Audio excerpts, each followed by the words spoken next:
तो दोस्तों आज हम फिर से आपके लिए लेकर आए हैं देश दुनिया की तमाम ताज़ा बड़ी खबरें। सबसे पहली बड़ी खबर में आपको बताएंगे दोस्तों कि गाजा पट्टी के राफा शहर पर हमला करना इजराइल को पड़ा भारी। स्पेन में इजराइल के खिलाफ जबरदस्त प्रदर्शन, दहशत लोगों ने इजराइल के दूतावास को घेरा। नेतन्याहू को जेल में डालने की कर दी मांग, बुरी तरीके से फंसा इजराइल। प्रधानमंत्री मोदी के विरोध में उतरी ममता बनर्जी, कहा मोदी के ध्यान को टीवी पे नहीं होने देंगे टेलीकास्ट, कानून का बताया उल्लंघन। बड़ी मुसीबत में फंसा गाजा पट्टी, राफा में इजरायली हमलों के बीच अमेरिका ने रोकी मदद, अब भूखे मारे जाएंगे गाजा पट्टी के फिलिस्तीनी। 7वें चरण के मतदान से पहले प्रधानमंत्री मोदी को लेकर मौलाना साबुद्दीन रिजवी ने किया बड़ा बयान, कहा मुसलमानों से दोस्ती का मोदी ने बढ़ाया है हाथ, तो मुसलमानों को देना चाहिए प्रधानमंत्री मोदी का साथ। दिल्ली दंगों के आरोपी शर्जिल इमाम को दिल्ली हाई कोर्ट ने दी जमानत, अभी जेल से बाहर नहीं आएंगे शर्जिल इमाम। तो दोस्तों सभी खबरों को आपको एक एक कर बताने वाले हैं, वीडियो को लाइक कर चैनल को सब्सक्राइब कर दें। इसी बीच पर तो दोस्तों अगली खबर की ओर, तो गाजा पट्टी में राफा शहर पर हमला करना इजराइल को पड़ा भारी। नेतन्याहू के विरोध में उतरी स्पेन की जनता, इजराइल के दूतावास के बाहर किया प्रदर्शन। दोस्तों आपको बता दें कि गाजा पट्टी में 8 महीने की जंग के बाद राफा शहर पर हमला करना इजराइल को भारी पड़ गया। एक तरफ इजराइल के प्रधानमंत्री नेतन्याहू ने इस हमले के लिए गलती मानी है, तो दूसरी तरफ इजराइल के खिलाफ पूरी देश की जनता विरोध में उतर आई है। अब खबर सामने निकल कर आई दोस्तों कि स्पेन में 10,000 लोगों ने विरोध प्रदर्शन करते हुए इजराइल के दूतावास पर कब्जा कर लिया है और यहां पर यहूदी विरोधी नारे लगाए हैं और आरोप लगाया है कि नेतन्याहू जानबूझकर गाजा पट्टी और राफा शहर पर हमला कर रहे हैं और बेगुनाह फिलिस्तीनियों की हत्या कर रहे हैं। इसलिए इजराइल के प्रधानमंत्री नेतन्याहू को गिरफ्तार किया जाना चाहिए और उनकी जगह देश चलाने के लिए नहीं बल्कि जेल में होनी चाहिए। वहीं आपको बता दें कि स्पेन सहित फ्रांस में जबरदस्त प्रदर्शन इजराइल के प्रधानमंत्री नेतन्याहू के विरोध में हो रहे हैं, जिससे नेतन्याहू की चिंता बढ़ गई है। इस बीच पर तो दोस्तों अगली खबर की ओर, तो प्रधानमंत्री मोदी को लगा बड़ा झटका, टीवी पर नहीं दिखाया जाएगा मोदी का ध्यान टेलीकास्ट, ममता बनर्जी ने रोक लगाने की कर दी मांग। दोस्तों आपको बता दें कि पश्चिम बंगाल की मुख्यमंत्री ममता बनर्जी ने प्रधानमंत्री मोदी के कन्याकुमारी दौरे को लेकर बीजेपी पर हमला बोला है। उन्होंने कहा कि अगर प्रधानमंत्री मोदी का कन्याकुमारी में ध्यान को टेलीविजन पर टेलीकास्ट किया जाता है तो उनकी पार्टी इसके खिलाफ चुनाव आयोग में शिकायत करेगी और प्रधानमंत्री मोदी के ध्यान को किसी भी कीमत पर टीवी पे नहीं दिखाने दिया जाएगा।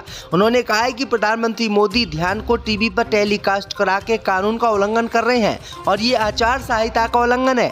ममता बनर्जी ने कहा है कि प्रधानमंत्री मोदी बार बार गोदी मीडिया के द्वारा पूरे देश को बेवकूफ बनाने की कोशिश करते हैं, लेकिन हम इस बार किसी भी कीमत पर प्रधानमंत्री मोदी के ध्यान को टीवी पर टेलीकास्ट नहीं होने देंगे। तो ये बड़ी अपडेट आ रही दोस्तों कि प्रधानमंत्री मोदी पर अब टीवी बैन ममता बनर्जी ने लगाने की कसम खाई है। इसी बीच पर तो दोस्तों अगली खबर की ओर, तो इजरायली हमलों के बाद बड़ी मुसीबत में फंसा गाजा, अमेरिका ने रोकी मदद। दोस्तों आपको बता दें कि गाजा पट्टी के दक्षिण शहर राफा में इजरायल के कंट्रोल के बाद राफा क्रॉसिंग से आने वाली मानवीय मदद बंद हो गई है, जिसके बाद समुद्र के रास्ते से गाजा में मदद पहुंचाई जा रही थी। अब अमेरिका सेना ने इस समुद्री रास्ते को भी बंद कर दिया है। पेंटागन ने मंगलवार को जानकारी दी है कि खराब मौसम के कारण अस्थायी बंदरगाह को नुकसान पहुंचा है और इसको बंद कर दिया गया है। इस बंदरगाह को गाजा में मदद पहुंचाने के लिए अमेरिका की सेना के द्वारा ही तैयार किया गया था। इसके निर्माण में $320 मिलियन का खर्च आया था, लेकिन संचालन के 2 हफ्ते से भी कम समय में खराब मौसम से इसके खराब होने की खबर है। वहीं आपको बता दें कि अब जो है गाजा पट्टी में अमेरिका मदद भी नहीं पहुंचाएगा। तो ये बड़ी अपडेट आई दोस्तों कि गाजा पट्टी के लोग अब भूखे मरने के कगार पर आ गए हैं। इसी बीच पर तो दोस्तों अगली खबर की ओर, तो प्रधानमंत्री मोदी को लेकर मौलाना साबुद्दीन रिजवी ने दिया बड़ा बयान, कहा मुसलमानों को देना चाहिए मोदी को वोट। दोस्तों आपको बता दें कि लोकसभा चुनाव के आखिरी चरण की वोटिंग से पहले बरेली में ऑल इंडिया मुस्लिम जमात के अध्यक्ष और मुस्लिम धर्म गुरु मौलाना साबुद्दीन रिजवी ने प्रधानमंत्री मोदी को लेकर बड़ा बयान दिया है। उन्होंने कहा है कि मोदी जी ने मुसलमानों के साथ दोस्ती का हाथ बढ़ाया है, तो मुसलमानों को भी उनका साथ देना चाहिए। मुस्लिम धर्म गुरु प्रधानमंत्री मोदी के उस बयान का भी दिल खोलकर तारीफ की है, जिसमें उन्होंने कहा था कि मेरे मुसलमानों ने काफ़ी मजबूत रिश्ते हैं और मेरा जीवन मुसलमानों के बीच में बीता है। मौलाना साबुद्दीन रिजवी ने कहा कि उनका ये बयान काबिल तारीफ और स्वागत योग्य है। सपा और कांग्रेस ने मुस्लिम क़यादत को ख़त्म कर दिया है, इसलिए प्रधानमंत्री मोदी को मुसलमानों को वोट देना चाहिए। प्रधानमंत्री मोदी ने भारतीय मुसलमानों के लिए बहुत कुछ किया है। इससे बीच बढ़ते दोस्तों अगली खबर की ओर तो दिल्ली दंगों के आरोपी शरजील इमाम को दिल्ली हाई कोर्ट से मिली जमानत।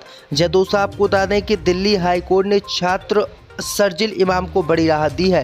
हाई कोर्ट ने बुधवार को जामिया मिल्लिया इस्लामिया यूनिवर्सिटी और अलीगढ़ मुस्लिम यूनिवर्सिटी में भड़काऊ भाषण दिए जाने से जुड़े राजद्रोह और यूएपीए के मामले में शरजील इमाम को जमानत दे दी है।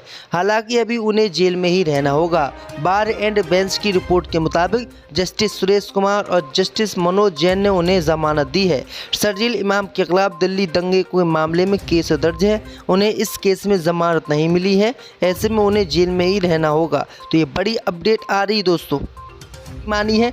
तो दूसरी तरफ इजराइल के खिलाफ पूरी देश की जनता विरोध में उतर आई है। अब खबर सामने निकल कर आई दोस्तों कि स्पेन में 10,000 लोगों ने विरोध प्रदर्शन करते हुए इजराइल के दूतावास पर कब्जा कर लिया है और यहां पर यहूदी विरोधी नारे लगाए हैं और आरोप लगाया है कि नेतन्याहू जानबूझकर गाजा पट्टी और राफा शहर पर हमला कर रहे हैं और बेगुनाह फिलिस्तीनियों की हत्या कर रहे हैं। इसलिए इजराइल के प्रधानमंत्री नेतन्याहू को गिरफ्तार किया जाना चाहिए और उनकी जगह देश चलाने के लिए नहीं बल्कि जेल में होनी चाहिए। वहीं आपको बता दें कि स्पेन सहित फ्रांस में जबरदस्त प्रदर्शन इजराइल के प्रधानमंत्री नेतन्याहू के विरोध में हो रहे हैं, जिससे नेतन्याहू की चिंता बढ़ गई है। इस बीच पर तो दोस्तों अगली खबर की ओर तो प्रधानमंत्री मोदी को लगा बड़ा झटका। टीवी पर नहीं दिखाया जाएगा मोदी का ध्यान टेलीकास्ट। ममता बनर्जी ने रोक लगाने की कर दी मांग। दोस्तों आपको बता दें कि पश्चिम बंगाल की मुख्यमंत्री ममता बनर्जी ने प्रधानमंत्री मोदी के कन्याकुमारी दौरे को लेकर बीजेपी पर हमला बोला है। उन्होंने कहा कि अगर प्रधानमंत्री मोदी का कन्याकुमारी में ध्यान को टेलीविजन पर टेलीकास्ट किया जाता है तो उनकी पार्टी इसके खिलाफ चुनाव आयोग में शिकायत करेगी और प्रधानमंत्री मोदी के ध्यान को किसी भी कीमत पर टीवी पे नहीं दिखाने दिया जाएगा। उन्होंने कहा है कि प्रधानमंत्री मोदी ध्यान को टीवी पर टेलीकास्ट करा के कानून का उल्लंघन कर रहे हैं और ये आचार संहिता का उल्लंघन है। ममता बनर्जी ने कहा है कि प्रधानमंत्री मोदी बार बार गोदी मीडिया के द्वारा पूरे देश को बेवकूफ बनाने की कोशिश करते हैं, लेकिन हम इस बार किसी भी कीमत पर प्रधानमंत्री मोदी के ध्यान को टीवी पर टेलीकास्ट नहीं होने देंगे। तो ये बड़ी अपडेट आ रही दोस्तों कि प्रधानमंत्री मोदी पर अब टीवी बैन ममता बनर्जी ने लगाने की कसम खाई है। इसी बीच पर तो दोस्तों अगली खबर की ओर तो इजरायली हमलों के बाद बड़ी मुसीबत में फंसा गाजा, अमेरिका ने रोकी मदद। दोस्तों आपको बता दें कि गाजा पट्टी के दक्षिण शहर राफा में इजरायल के कंट्रोल के बाद राफा क्रॉसिंग से आने वाली मानवीय मदद बंद हो गई है, जिसके बाद समुद्र के रास्ते से गाजा में मदद पहुंचाई जा रही थी। अब अमेरिका सेना ने इस समुद्री रास्ते को भी बंद कर दिया है। पेंटागन ने मंगलवार को जानकारी दी है कि खराब मौसम के कारण अस्थायी बंदरगाह को नुकसान पहुंचा है और इसको बंद कर दिया गया है। इस बंदरगाह को गाजा में मदद पहुंचाने के लिए अमेरिका की सेना के द्वारा ही तैयार किया गया था। इसके निर्माण में $320 मिलियन का खर्च आया था, लेकिन संचालन के 2 हफ्ते से भी कम समय में खराब मौसम से इसके खराब होने की खबर है। वहीं आपको बता दें कि अब गाजा पट्टी में अमेरिका मदद भी नहीं पहुंचाएगा। तो ये बड़ी अपडेट आई दोस्तों कि गाजा पट्टी के लोग अब भूखे मरने के कगार पर आ गए हैं। इसी बीच पर तो दोस्तों अगली खबर की ओर तो प्रधानमंत्री मोदी को लेकर मौलाना साहबुद्दीन रिजवी ने दिया बड़ा बयान। कहा मुसलमानों को देना चाहिए मोदी को वोट। दोस्तों आपको बता दें कि लोकसभा चुनाव के आखिरी चरण की वोटिंग से पहले बरेली में ऑल इंडिया मुस्लिम जमात के अध्यक्ष और मुस्लिम धर्म गुरु मौलाना साहबुद्दीन रिजवी ने प्रधानमंत्री मोदी को लेकर बड़ा बयान दिया है। उन्होंने कहा है कि मोदी जी ने मुसलमानों के साथ दोस्ती का हाथ बढ़ाया है तो मुसलमानों को भी उनका साथ देना चाहिए। मुस्लिम धर्मगुरु प्रधानमंत्री मोदी के उस बयान का भी दिल खोलकर तारीफ की है, जिसमें उन्होंने कहा था कि मेरे मुसलमानों ने काफ़ी मजबूत रिश्ते हैं और मेरा जीवन मुसलमानों के बीच में बीता है। मौलाना साहबुद्दीन रिजवी ने कहा कि उनका ये बयान काबिल तारीफ और स्वागत योग्य है। सपा और कांग्रेस ने मुस्लिम क़यादत को ख़त्म कर दिया है, इसलिए प्रधानमंत्री मोदी को मुसलमानों को वोट देना चाहिए। प्रधानमंत्री मोदी ने भारतीय मुसलमानों के लिए बहुत कुछ किया है। इसी बीच पर तो दोस्तों अगली खबर की ओर तो दिल्ली दंगों के आरोपी शरजील इमाम को दिल्ली हाई कोर्ट से मिली जमानत। दोस्तों आपको बता दें कि दिल्ली हाई कोर्ट ने छात्र शरजील इमाम को बड़ी राहत दी है।